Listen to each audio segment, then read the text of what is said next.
What you are about to hear is the true story behind what happened in the Ural Mountains, the truth about the Dyatlov Pass hikers. Everything I will tell you is the reality of how the Soviet Union did everything possible to hide what really happened. I am a soldier of the Soviet Union, and for years I have carried the weight of horrible secrets that the world should never have known. Now, old and with death lurking at every moment, I seek some kind of redemption, not before men, but before God. This testament is my attempt to free myself from the chains of guilt that have kept me a prisoner. The Dyatlov Pass incident has been a mystery for more than half a century. 9 young and lively hikers met a gruesome death in the Ural Mountains in 1959. The official version published by the press and accepted by the public spoke of an avalanche, hypothermia, and unfortunate decisions in the midst of a freezing night. Investigations were carried out, reports were published, and the tragedy was labeled as an inexplicable accident. But I know the truth, because I was there in the darkness. The Soviet Union orchestrated a meticulous cover-up designed to hide the horrors that really occurred in the deep confines of a secret bunker in the Ural Mountains. We conducted experiments that defied ethics and humanity. My duty was to ensure that these experiments remained in the shadows and to silence anyone who might reveal what really happened. The young people of Dyatlov Pass did not die because of an avalanche, they were victims of something much more sinister. The truth is that those hikers found our bunker, and what they saw there sealed their fate. To protect the dark secrets of the Soviet state, I made decisions that haunt my dreams and darken my days. This is the beginning of my confession, the first step towards a truth that I have kept buried for too long. The bunker was hidden in the Ural Mountains, an underground fortress built for the specific purpose of conducting experiments that should never have seen the light of day. The entrance was discreet, camouflaged by snow and rocks, impossible to detect for untrained eyes. The structure was made of reinforced concrete, designed to withstand any attack and to keep the secrets well guarded inside. Inside the bunker, the corridors were cold and sterile, illuminated by a harsh white light that reflected the clinical and dehumanized atmosphere of the place. Thick metal doors separated each section of the bunker, and the air was impregnated with a constant chemical smell. The facilities included high-tech laboratories, containment cells, and observation chambers, all designed to facilitate the darkest and most inhumane experiments. The experiments conducted in the bunker were of a nature so twisted that they defied any concept of morality. The scientists there were nothing more than pawns in a larger power game, manipulated to carry out research that promised technological and biological advances at the cost of countless lives. In one section of the bunker, the laboratories were filled with advanced equipment for genetic manipulation. The researchers used innovative techniques to alter the DNA of animals, fusing genes from different species in an attempt to create creatures that could serve as biological weapons. The containment cells housed the test subjects, animals that had undergone horrible modifications, transformed into something that no longer belonged to the realm of the natural. The goal was clear: to create soldiers and war animals that could operate in the most extreme environments and carry out missions that no human could complete. The results of these experiments were unpredictable and often disastrous, with beings suffering immensely due to the genetic aberrations imposed on them. I was one of those in charge of monitoring these experiments. My mission was twofold: to ensure that the procedures were carried out without external interference and, more crucially, to silence any information leaks. Anyone who discovered what was happening in the bunker had to be eliminated, and any trace of the experiments had to be erased. My superiors trusted me to maintain the veil of secrecy that covered our operations, no matter the human cost or ethical implications. The success of our projects was paramount for the military supremacy of the Soviet Union. I watched over the scientists, supervised the tests, and when necessary, acted to eliminate any threat to our clandestinity. Every day I spent in the bunker took me further away from my humanity. I saw indescribable horrors and, over time, became insensitive to them. I knew I was participating in something monstrous, but propaganda and blind obedience kept me on my path. Now, with the years weighing on me, I understand the magnitude of my crimes and the need to confess, even in these last moments of my life. The Soviet Union was constantly seeking ways to surpass its adversaries on the battlefield, and our project in the bunker was one of the most ambitious initiatives. The goal was to create a biological weapon that could operate in the most hostile environments and that was capable of executing reconnaissance and combat missions with unparalleled efficiency. We chose the wolves of the Ural Mountains as the basis for our modifications due to their adaptability and exceptional hunting skills. We wanted to create a creature that combined the natural ferocity of wolves with genetic enhancements that made them even more deadly and obedient to our orders. These bionic wolves would be able to blend perfectly into the icy environment of Siberia and execute precise and lethal attacks to achieve our goals. We resorted to the CRISPR-Cas9 gene editing technique. This system allowed us to modify the wolves' DNA with surgical precision. First, we identified the genes responsible for white fur in Arctic animals such as the Arctic fox and the polar bear. These genes were isolated and prepared for insertion into the wolves' DNA. Using CRISPR-Cas9, we inserted these genes into the wolf embryos. This process involved cutting the DNA at specific locations and replacing segments with the desired genetic sequences. The modified embryos were implanted in surrogate wolves, and the anxious wait to see the results of our manipulations began. During their growth, the puppies were meticulously monitored to ensure that the white fur developed correctly. The first days were crucial, and only 3 of the 10 initial puppies survived the complexities of the genetic modification process. However, these 3 showed accelerated growth and exceptional health, confirming the success of our techniques. The 3 surviving puppies became the focus of our research. These wolves were unlike anything the world had ever seen before. Their white fur made them almost invisible in the snow, and their accelerated growth meant they reached maturity in a fraction of the time it would normally take. As they grew, these wolves demonstrated impressive physical abilities. Their bodies were stronger and more agile than those of any natural wolf. Additionally, their hunting instincts were amplified by our modifications, making them perfect predators. But not only had their physicality changed, we had also altered their behavior through neurological implants that guaranteed their total obedience to our orders. These wolves were our most impressive creation, fast, strong, and completely under our control. They represented the pinnacle of our scientific efforts in the bunker, a living proof of how far we were willing to go in our quest for military supremacy. Once the 3 surviving wolves reached maturity, we began the intensive physical training process. The goal was for them to adopt a bipedal stance, which required a combination of genetic manipulation and a rigorous exercise regimen. We incorporated genes responsible for muscle development and bone density from bipedal species such as kangaroos and primates into the wolves' DNA. These genetic modifications increased the strength and stability of their hind legs. Each day, the wolves were subjected to training that included specific exercises to strengthen their hind limbs and improve their balance. We used positive and negative reinforcement methods to incentivize the bipedal stance. For weeks, we worked tirelessly to transform their way of moving, challenging the very nature of their biology. The next step in our plan was to ensure the absolute obedience of the wolves. To do this, we developed neurological implants that interfered with the neural circuits responsible for instinctive behavior.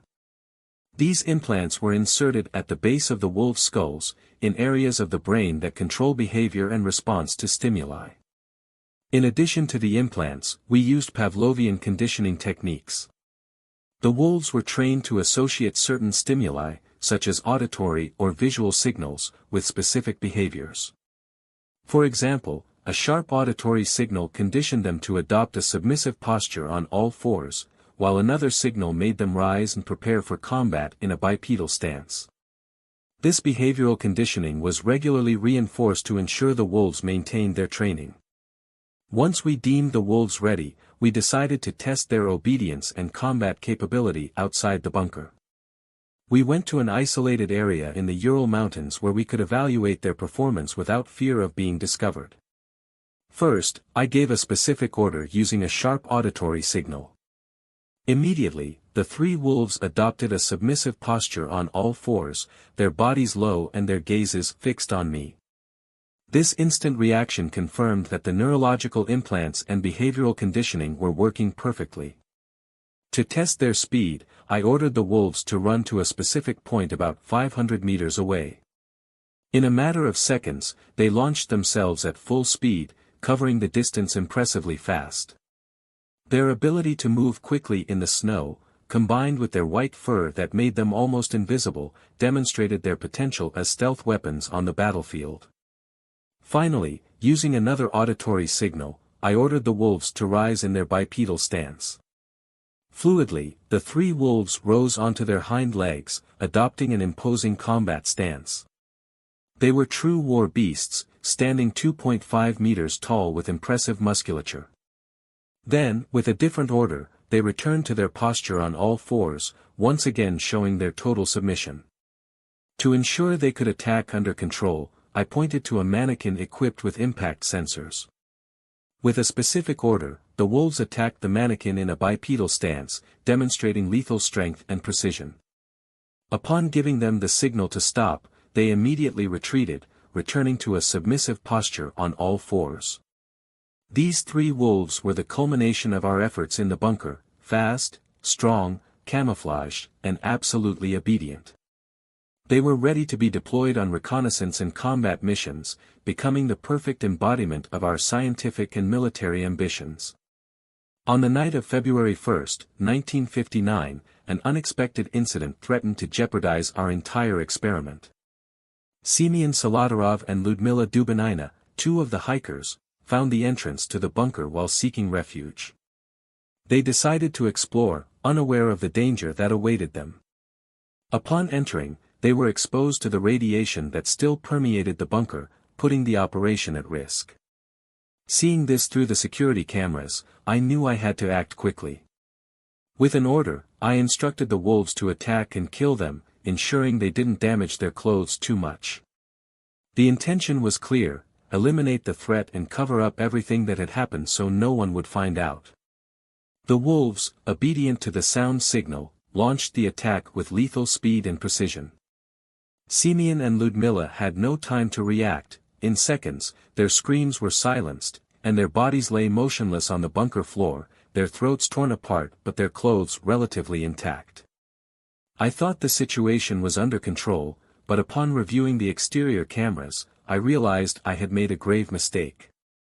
Another 7 hikers were camped not far from the bunker. I knew it was only a matter of time before they discovered their companions' disappearances. With a direct order from the High Command of the Soviet Union, I had no choice but to task the wolves with eliminating the remaining 7 hikers. The brutality of the attack was indescribable. The wolves moved like shadows in the night, their white bodies almost invisible against the snow, attacking the hikers with uncontrolled ferocity, tearing flesh and bone without mercy. The hikers' screams echoed in the darkness but were brief. Within minutes, all lay dead, their bodies dismembered and scattered around the campsite. My order had spiraled out of control, and some of the bodies were left unrecognizable due to the ferocity of the attack. With the hikers eliminated, the priority was to cover up the massacre and ensure no one suspected the truth. I contacted the High Command of the Soviet Union and ordered them to bring bodies resembling the victims, ensuring the cover-up was as meticulous as possible to create the appearance of a natural accident. I altered the camp environment, simulating an avalanche by moving snow and scattering personal equipment around the area. I placed footprints and traces suggesting the hikers had tried to return to their tent amid the storm. I started with Yuri Doroshenko and Georgy Krivonischenko, who were placed under a large pine tree near the remains of a campfire. They were dressed only in underwear and without shoes, suggesting they had fled the camp in panic. I made superficial scratches that could be attributed to hypothermia, reinforcing the idea that they had desperately tried to light a fire. I placed Igor Dyatlov approximately 300 meters from the pine tree, in the direction of the tent, face up, with a tree branch in hand and showing signs of hypothermia. Zinaida Kolmogorova was about 630 meters from the pine tree, also in the direction of the tent, dressed more fully but with minor injuries indicating an attempt to return to the camp. Rustam Slobodin was placed about 480 meters from the pine tree, in the direction of the tent, with a skull fracture, but not fatal. He was better dressed than Doroshenko and Krivonischenko, suggesting he had tried to protect himself better against the cold. In a more remote area, in a ravine about 75 meters from the pine tree, we placed Lyudmila Dubinina and Semyon Solodarov. Dubinina had severe injuries, including the absence of tongue, eyes, lips, and parts of the skull. We placed her in a stream to make it seem like she had tried to drink water or had fallen into it while seeking refuge. Solodarov, with fractured ribs and better dressed than the others, was placed near her, also with signs of having taken clothes from other deceased companions.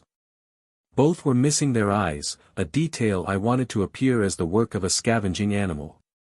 Alexander Kolevatov and Nikolai Thibault-Brignol were found in the same ravine with minor injuries but better dressed, suggesting they had also taken clothes from other deceased companions. Thibault-Brignol had a fatal skull fracture, placing him in a position indicating a fall. Finally, to add to the confusion, I created footprint marks. I used the irradiated clothes and also added movements in the snow that did not correspond to any clear logic. This included footprint patterns of different sizes and shapes and hand and foot marks suggesting a desperate struggle for survival in extreme conditions. With everything set, I observed the final scene and ensured we had protected the secrets of the Soviet Union, but at a cost that would haunt me for the rest of my days. The Dyatlov Pass massacre would become one of the greatest mysteries of the era, and I would be the guardian of a truth too dark to be revealed. On February 26, 1959, after weeks of searching, the first bodies were finally found. In May of the same year, when the snow began to melt, a second search was organized, finding the remaining bodies. To keep the dark secrets of the bunker and the horrific events that had taken place hidden, I had to take extreme measures. I ensured that even the rank-and-file soldiers, anyone who might have knowledge of the experiments or the massacre, had to be controlled. I used the threat as the main tool. Those who doubted or showed signs of wanting to talk were confronted directly. They were warned that if any information leaked, they and their families would face lethal consequences. These threats were not empty, I backed them up with examples of what would happen to traitors. Several individuals mysteriously disappeared, sending a clear message to the others: silence was the only option. Yuri Yudin, the only survivor of the group of hikers, had left the expedition before the tragedy due to health problems. He was a potential risk for our cover-up, as he knew the victims and could raise suspicions about inconsistencies in the official versions. I met with Yudin under the pretext of offering emotional support. I used a combination of psychological manipulation and veiled threats to ensure he aligned with the official version. I made him understand that if he spoke about anything he shouldn't, his life and his family's would be in danger. I provided him with a detailed narrative he had to follow when speaking to the press and investigators, ensuring all details matched the story we had fabricated. The next phase of the cover-up was to direct the investigation towards false conclusions and confuse the press. To do this, we employed several carefully designed strategies to divert attention from the truth. We altered meteorological records to indicate extreme conditions the night of the tragedy.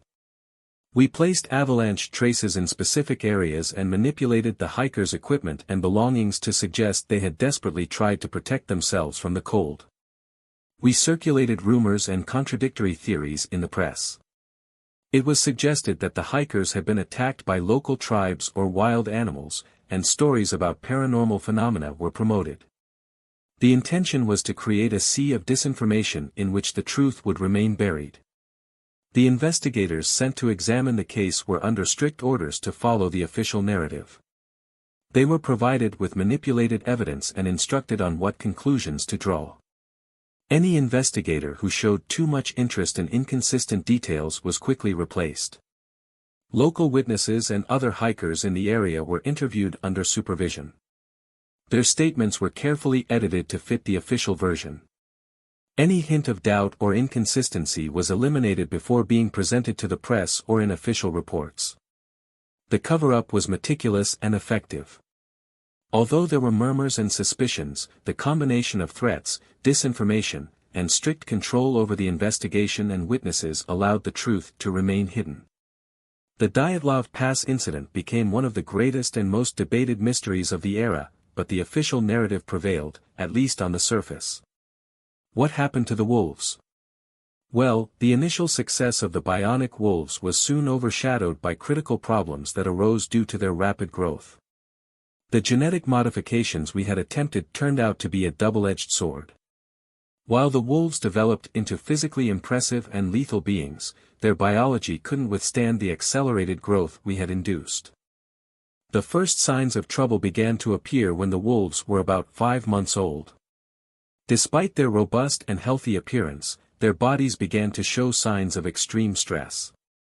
The muscles and bones that seemed so strong began to wear down under the pressure of such rapid growth. The physical deterioration of the wolves accelerated quickly. As their bodies struggled to keep up with the growth rate, they began to experience severe physiological failures. The buildup of internal pressure in their organs and systems proved to be devastating. The wolves developed inflammations and internal ruptures, causing extreme pain that made them uncontrollable and dangerous, even to us. One day, the situation reached a critical point. One of the wolves, the largest and strongest, suddenly fell to the ground convulsing. Within minutes, its body swelled grotesquely before exploding catastrophically, scattering fragments of flesh and blood throughout the facility. The sight was horrifying and left everyone present terrified. The other 2 wolves met a similar fate in the following days, despite our desperate attempts to control the situation. Their bodies couldn't withstand the internal strain. After the death of the wolves, I found myself alone in the bunker, surrounded by the remains of our failed experiment. The reality of our failure was undeniable. We had tried to play gods, manipulating nature to create perfect weapons, but our arrogance and rush for results had led to catastrophe. The years passed, and now in my old age, I find myself alone with my thoughts and the ghosts of my past. The memories of the horrors I unleashed remain as vivid as ever. Each day is a struggle against the guilt that weighs on my shoulders, a burden I have carried since those dark days in the Ural Mountains. I see my reflection in the mirror, an old man with a face marked by wrinkles and remorse. The nights are long and filled with nightmares, images of the mutilated bodies of the hikers, the wolves torn apart by their own modifications, and the screams of those I threatened to keep the secret. My crimes are innumerable, and each leaves a scar on my soul. The closeness of death has made me realize that I must do something to alleviate this weight. I do not seek forgiveness from men, I know it is impossible, but perhaps through confession, I can find some form of redemption in the eyes of God. This truth, as horrible as it is, must be known. I have decided to write this testament, my final confession, in the hope that it will at least serve as a warning so that such atrocities are never repeated. The world must know the dark secrets that the Soviet Union hid, the lives that were sacrificed in the name of science and war, and the monsters we created in the bunker. Humanity has incredible potential for both good and evil. In our eagerness to surpass our enemies, we crossed boundaries that should never have been crossed. The experiments we conducted, the lives we destroyed, all of it is a reminder of the dangers of unrestrained ambition and lack of ethics. In the end, only silence remains. I do not know if this act of contrition will be enough to redeem my soul, but it is all I can do now. I accept the weight of my crimes and prepare for the end, hoping that my testament will serve as a warning of the horrors that must never be repeated.